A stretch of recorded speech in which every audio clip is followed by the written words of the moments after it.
오늘의 전국 키워드로 짚어보겠습니다. 네, 오늘은 이종근 시사평론가 그리고 서용주 민주당 상근부 대변인 두 분 나오셨습니다. 어서 오세요. 안녕하십니까? 어서 오세요. 자, 오늘 첫 번째 키워드 뭡니까? 네, 내용 확인해 보겠습니다.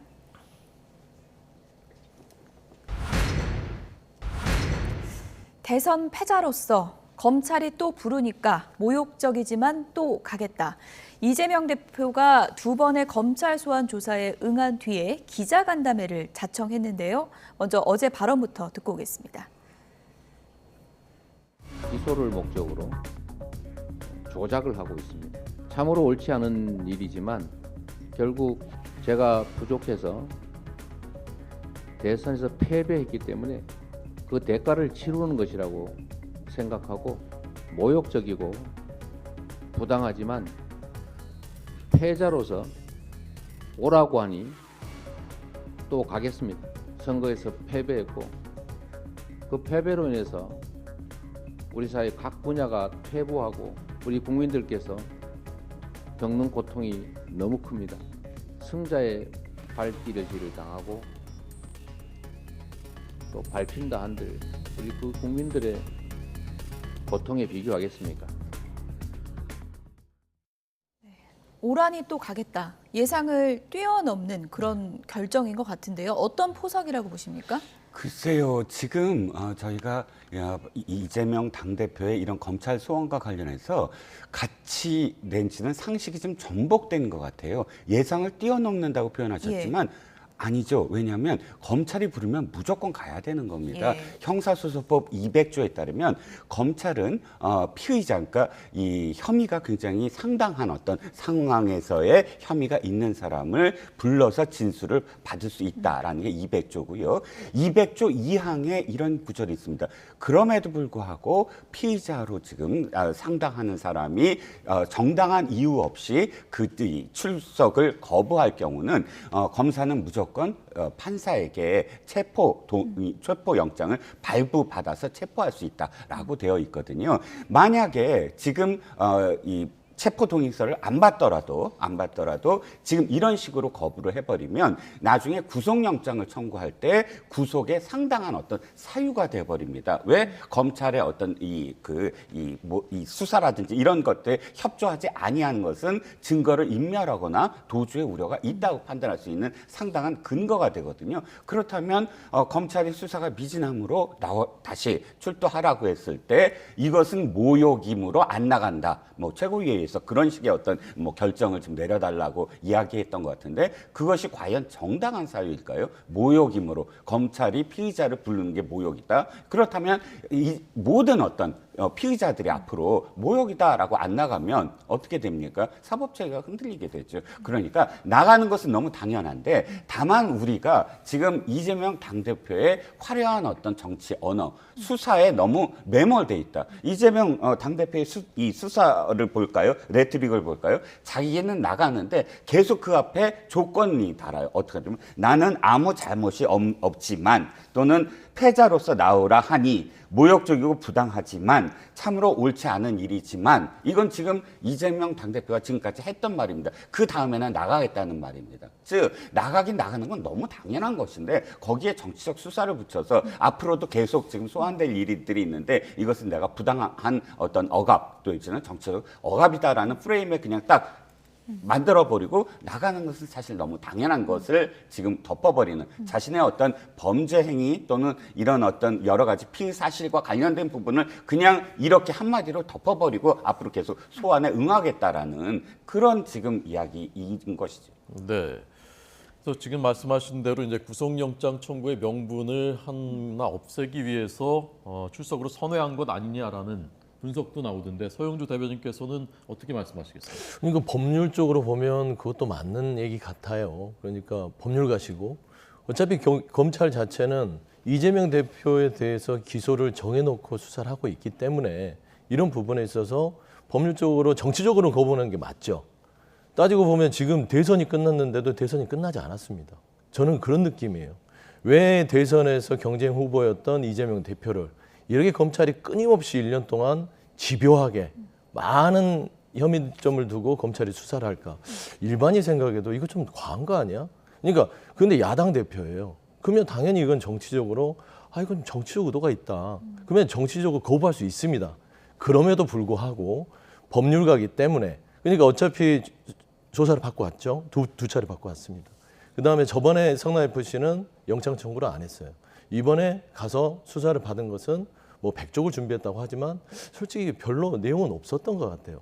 근데 중요한 거는 또 소환 통보를 검찰이 한다고 합니다. 근데 그걸 거부하면 어떻게 되겠어요? 그러면 체포영장을 청구하겠죠. 그러면 체포영장을 또 거부해서 불체포 특권에 숨는다고 정치적 공세가 들어올 것이고 그러면 또 구속영장을 청구할 겁니다. 이게 뻔히 보이는 상황에서 법률적으로 대응하는 것은 솔직히 얘기하면 정치적인 이야기입니다. 패배했기 때문에 패자로서 간다. 그러니까 당신들이 그러니까 현 정권이 야당 대표 특히 이재명이라는 사람을 너무 집요하게 정치적으로 공격한다. 그러나 법률적으로는 임하겠다. 그러니까 두 가지가 다 있는 거예요. 이거는 변명이다 레토릭보다는 따지고 보면은 우리가 이 검찰 역사를 보면 가장 무서운 게 무소불위의 기소 권한입니다. 그러니까 우리가 좀 농담 반 진담 반 이런 얘기를 하죠. 검찰이 너 털어서 먼지 안 나와? 그러니까 지금 검찰의 수사는 먼지가 나올 때까지 터는 그런 느낌이거든요. 그래서 이런 부분에 있어서는 정치적으로 국민들한테 얘기를 하고 하지만 피하는 모습 보이지 않겠다. 그래서 검찰은 좀 당황스러울 거예요. 처음에는 정치적으로 거부할 줄 알았어요.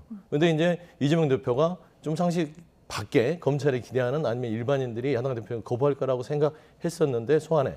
그러면 가겠다 하니 검찰도 참 답답할 노릇이겠죠. 저는 그렇게 생각하고 있습니다. 결국 정치적 수사를 통해서 프레임을 짜는 거는 여론전 아니겠습니까? 이재명 대표가 이렇게 뭐 어제도 이제 얘기를 했지만 내가 이렇게 오라니까 또 가고 증거인멸할 가능성이 없는데 영장을 치는 거는 좀 아니지 않냐 이렇게도 직접적으로 얘기를 했는데 검찰의 고민이 좀 깊어질 거라고 보십니까? 글쎄요, 검찰이 고민할 이유가 있을까요? 저는 검찰은 지금 원칙대로 가겠다라고 지금 그 행보를 계속 보이는 것이고 앞으로도 남아있는 어떤 다른 혐의들이 있을 테고요. 그것들을 사실 검찰은 지금 이것을 구속 영장을 만약 청구를 하게 되면 함께 청구를 할 것인가 뭐 여러 가지 사안들을 놓고 그 고민은 할 수 있다고 봅니다. 네, 그리고 또 한 가지 아까 이재명 당대표가 이렇게 표현했다라고 말씀하셨는데 지금 내가 도저히 우려가 없는데 구속영장을 치겠냐라고 이야기하지만 법률가니까 너무 잘 아실 거예요. 구속영장의 가장 중요한 그런 포인트는 뭐냐면 이 혐의를 인정하느냐 안 하느냐예요. 그리고 지금까지 그 혐의에 대해서 어떻게 하느냐. 예를 들어서 검찰에 나가서 진술을 어떻게 하느냐. 이 모든 과정들이 사실상 구속영장의 청구의 이유가 되거든요. 즉, 이 지금 피의자는 이러이러한 혐의를 증거가 있고 이런데도 불구하고 처음부터 끝까지 수사에 협조하지도 않고 진술도 거부하고 그다음에 나오지도 않고 또 이렇게 이런 태도를 계속 보이고 있다. 여론에 이렇게 태도를 보이고 있다 한다면 그건 구속영장의 청구 사유에 굉장히 중요한 청구 사유가 되거든요. 그렇기 때문에 사실상 이재명 대표는 지금 여론전을 펼치지만 자기 지지자들에 대한 어떤 그런 그 선동에 불과하다. 이렇게 제가 조금 폄하하는 건 지금까지 수주 동안의 여론조사 뭐 수치를 제가 말씀드릴 수는 없겠습니다만 준비를 안 하셨으니까 그러나 그 여론조사에서 다 나와 있지 않습니까? 지금 검찰의 수사가 정당하냐 아니면 이게 정치보복이냐 상당한 어떤 거리로 거의 대부분 50%에서 50%에 근접하거나 50%가 넘는 국민들이 이건 정당한 수사다라고 지금 보이고 있습니다. 그건 아무리 여론전을 하더라도 이것이 정당한 수사라고 여론에 나와 있는 어떤 상황 속에서 지금 이 상황은 어쨌든 지지자들의 결집을 계속 요구하는 그런 발언들이다라는 겁니다. 제가 좀 말씀을 드리면 원래는 이게 법률상 불구속 수사가 원칙입니다. 구속 수사가 원칙이 아니에요. 그러니까 혐의를 인정하든 안 하든 하는 것이 뭐 혐의를 인정 안 한다. 그건 재판에서 가릴 문제입니다. 그리고 22년 1월에 보면 형사소송법이 67년 만에 개정이 됩니다. 검찰의 조사, 그러니까 조서 능력이 증거로서 제한이 됩니다. 왜 그러긴 했냐면 검찰이 과도하게 뭐 자꾸 소환을 해서 부르고 하는 부분들을 경찰 조서가 재판에서 증거가 안 된 듯이 검찰 조서도 재판에서 증거 능력을 제한을 합니다. 그게 2022년 1월입니다. 이미 작년에 검찰의 조서가 그래 능력이 안 돼요. 증거 능력이 제한됩니다. 그러면 어디서 해야 되냐? 재판에 가서 검찰이 피의자 신문하면서 그게 오롯하게 증거 능력으로 인정이 되는 그런 사법적인 영역이 있음에도 불구하고 검찰이 계속 구속영장을 치고 체포영장을 치고 이런 게 뭐겠어요? 이건 정치적 의도가 아니면 뭐겠습니까? 그리고 여론이 뭐 50%네 어쩌네 이런 여론조사가 있죠. 저는 이게 검찰이 여론조사를 잘했다고 봐요. 계속해서 흘리잖아요. 솔직히 검찰이 100쪽 준비한 걸 왜 저기 언론에 흘리죠? 근데 100쪽을 준비하든 200쪽을 준비하든 그거는 본인들이 그냥 조사를 하는 것뿐인데 그걸 흘려서 뭔가 많이 준비했다. 이재명 대표도 진술서를 공개하지 아 않았습니까? 그렇죠. 이 100쪽을 준비하니까 이제 네. 저희도 이제 그 얘기를 한 거죠. 그 30쪽 정도를 얘기했던 거는 당신들은 100쪽을 준비했지만 30쪽이면 끝날 부분이다. 이거는 재판에서 충분히 가릴 수 있다라는 것이거든요. 이게 뭐냐면 검찰은 주장하는 것이고 또 피해자는 방어하는 것이고. 그래서 공방은 재판부에서 가려지는 겁니다. 저는 좀 상식적으로 검찰 수사가 이루어져야 되는데도 불구하고 너무나 검찰이 너무 여론조사를 많이 해요. 예. 그리고 100쪽 실상 들여다보면 별거 없습니다. 물었던 얘기 또 물어보고 앞에서 물어보고 뒤에서 물어보고 이게 이제 검찰의 수사 방식이거든요. 진술의 신빙성을 끌어내기 위해서 흐트러뜨리기 위해서. 그런데 100쪽 정도가 질문 준비했다고 해서 이재명 대표가 굉장한 혐의가 많다. 이런 인상을 주기 위한 검찰의 여론전이 예. 지나치다. 저는 좀 그런 말씀 좀 드리고 예, 싶어요. 간략하게 부탁드립니다. 그런데 이제 민주당 진영 분들이 조금 앞뒤가 상충되는 그런 말씀을 하신 게 좀 전에는 아니 그렇게 그 내용이 아무것도 없더라, 아무것도 없는데 그런 그런 그 불렀더라라고 말씀하시는 건 지금 말씀하시는 거랑 상충된다는 거죠. 지금은 아니 증거 법정주의니까 법정에서 따져야지 왜 검찰에서 불러서 따지느냐. 그럼 당연히 검찰에서 불러서 많이 안 따졌다면. 검찰도 법정에서 따지겠다라고 이야기하는 거나 마찬가지고 또 한 가지 뭐는 피의사실 공표에 대해서 언제나 말씀하시는데 실제로 불러서 내용이 없더라는 것과 피의사실 공표라는 것들은 상충되는 거죠. 어쨌든 증거가 계속 먼저 얘기하지 않는다고 해서 그럼 검찰이 법정에 가서 얘기하려고 그럼 아껴두면 지금 민주당 진영분들은 이렇게 얘기해요. 증거가 나온 게 없지 않느냐. 얘기를 하지 않지 않느냐. 그러니까 이런 식의 어떤 공방을 그러면 앞으로 하지 말고 재판 이후에 그런 공방을 벌여야 된다. 지금 방어하시는 분도 재판에서 해야 되고 검찰도 그럼 증거법정주의니까 그러니까 재판에서 해야 되는데 굳이 그것을 이게 검찰에서 내놓은 게 없다라고 이야기하고 피의사실 그러니까 조금이라도 언론에서 보도하면 피의사실 공표라고 얘기하고 앞뒤가 안 맞는 말씀 좀 드려도 될까요? 그러니까 그게 그 말씀이에요. 사법제도가 작년에 바뀐 게 재판에서 그 증거 능력을 다투라예요. 그러니까 제가 말씀드리는 거는 검찰이 법조를 통해서 기자들을 통해서 본인들의 공소를 유지하기 위한 여론조는 한두 개는 흘릴 수 있습니다. 근데 지나치잖아요. 진술 하나만 나오면 진술을 흘리고 어떤 조사에 대한 조사도 흘리고 이런 부분들이 바로 실시간으로 언론에 공개되는 것들이 그러면은 예를 들어서 이재명 대표뿐만 아니라 개인이라 할지라도 방어권이 보장되고 있나요? 저는 그런 부분에서는 우리가 사법적인 제도 한에서 이재명 대표를 이렇게 밖으로 빼더라도 우리 국민들한테 그런 부분들에 있어서는 이재명 대표는 일반에서 지나치게 공격을 받고 있다. 좀 그런 말씀을 드립니다. 네. 그 이번에도 이제 나가면 진술서로 아마도 이제 가름할 것 같은데 이재명 대표가 지난번 진술서에서 유동규가 대장동 일당과 결탁했다는 것은 몰랐다. 그리고 천화동인은 보도되기 전까지는 존재 자체도 몰랐다라고 했는데 이 부분에 대해서 어제 그 유동규 전 본부장이 정면 반박하는 발언을 또 했습니다. 잠깐 들어보겠습니다. 유동규 전 본부장님은 공당의 대표가 권력을 이용하여 한때 자신을 돕기까지 했던 힘없는 개인에게 모든 책임을 떠넘기려는 태도에 대해 개탄스러운 입장을 가지고 있습니다. 만일 대장동 사업과 같은 어마어마한 사업에 도움을 주고 유동규 본부장 개인이 지분을 받기로 했다면 상식적으로 약정서를 작성하는 등 지분에 대한 최소한의 장치라도 해두었을 것인데 여기에는 어떠한 안전장치도 없었습니다. 이것은 그 지분이 이재명의 것이어서 그 누구도 건드리지 못할 것이라 생각했기 때문입니다. 네, 이건 서 대변인께 먼저 여쭤보겠습니다. 천화동인 1호는 이재명 것으로 다 알고 있었기 때문에 약정장치조차 안 해둔 것이다. 어떻게 생각하십니까? 그러니까 이걸 전체 대장동 사건을 보면 지금 어처구니가 없는 겁니다. 유동규라는 사람, 이재명 대표 말이 맞죠. 고가 열쇠를 맡겼어요. 그래서 공공지분을 가져오고 민간에는 수익을 최소화해라. 했더니 이 사람이 대장동에 있다고 말하자면 결탁이 된 겁니다. 속았죠. 그렇습니다. 부하 직원한테 믿고 맡겼더니 유동규가 막 대장동 있다고 돈거래를 한 겁니다. 그리고 이 대장동 수사가 결국에는 이 유동규 씨가 대장동 있다고 결탁한 부분으로 재판이 1년이 되다가 1년 만에 갑자기 유동규와 남욱 진술이 바뀌면서 이게 이재명 대표 측근까지 연결이 되고 바뀝니다.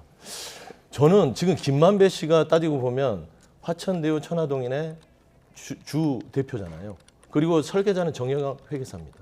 그런데 유동규와 남욱과 지금 김만배 씨 진술, 그러니까 맞지 않아요. 유동규와 남욱이 말했던 지금의 진술들이 김만배 씨가 인정을 해줘야 다 맞는 겁니다. 그런데 김만배 씨가 아니라고 하잖아요. 그러고는 지금 이재명 대표에 대해서 유동규 씨는 또 계속 얘기를 합니다. 검찰 수사가 끝나니까 이재명 대표 이런 얘기를 하니까 내 진술은 그렇지 않다. 그런데 이거는 재판부에 가서도 재판부도 가요통할 거예요. 검찰이 여러 개 공소를 제기할 수 있지만 재판부도 왜 유동규 남욱 당신들 1년 동안 그렇게 대장동 일단한테 돈 받았다고 428억을 네가 조사를 받다가 갑자기 왜 1년 만에 진술을 바꾸지? 그래서 제가 말씀드리는 건 검찰이 지금 유동규와 남욱의 입에 의존해서 이렇게 여론전을 하지 말고 재판부로 가서 피의자 신문을 하고 우리도 말하자면 이재명 대표 쪽도 방어권 행사하고 그러면 그거는 판사가 진술의 신빙성이나 증거 능력을 보고 판단하면 되는 문제입니다. 그런데 이거를 쫙 펼쳐놓고 검찰은 여론전을 하면서 이재명 예. 대표가 이미 확정돼서 천화동인과 유동규와 뭔가 결탁이 돼 있다 이런 부분들은 예. 너무 정치적으로 좀 의도가 짙다 그렇게 주장할 수밖에 없습니다. 극과 극의 지금 주장이 나오고 있기 저는 때문에 그렇습니다. 어느 한쪽은 결국은 거짓말을 하는 셈인데 이재명 대표는 유동규 범죄라고 표현했습니다. 유동규 범죄를 몰랐다고 했고 유동규 전 본부장은 이재명 대표가 바지 사장이었으면 차라리 인정해라 이렇게 맞받아쳤거든요. 이건 어떻게 해석을 해야 될까요? 일단 유동규의 범죄다라고 어떻게 알고 있는지 잘 모르겠어요. 자, 이재명 당대표의 지금까지 이 진술을 보죠. 모른다는 거예요. 천화동인도 몰랐다. 그 어마어마한 수익이 나는 대장동 사업의 실질적인 그런 회사들인데 여기 6호까지가 그걸 전혀 몰랐다. 근데 천화동인 1호는 유동규 것이다. 유동규가 범죄를 했다라고 확언할 수 있는 전직 시장의 어떤 증거가 뭐죠? 제가 이해가 안 가요. 차라리 이건 대장동 일당이 이렇게 했고 유동규가 거기에 어떤 혐의가 있는 것 같다라고 추측을 하면 모르겠어요. 왜냐하면 그건 언론의 또는 그 이전 문재인 정부의 검찰이 그렇게 유동규를 구속을 했었으니까요. 하지만 그것에 대해서 확언을 할 수는 없어요. 근데 왜 갑자기 확언이 되죠? 이건 유동규가 했다라고? 이건 저는 그 단계도 이해가 안 가고요. 두 번째, 증언이라고 말씀하셨지만 지금 가장 중요한 건 승인의 결제예요. 무엇을 결제했느냐예요. 이재명 시장이 직접 사인한 결제 서류들이 6가지가 있는데 시간이 없으니까 하나만 얘기를 할게요. 예. 이 대장동 일당들에게 특혜를 준 그런 문서에 사인을 했다는 거예요. 이 사인이 지금 이 유동규 선에서 그냥 사인해서 끝난 문제가 아니거든요. 유동규라는 사람은 성남도시개발공사에 지금 이재명 당대표의 입으로도 얘기했어요. 사장이 아니에요. 그냥 본부장이었어요. 사장 대리를 잠깐 했어요.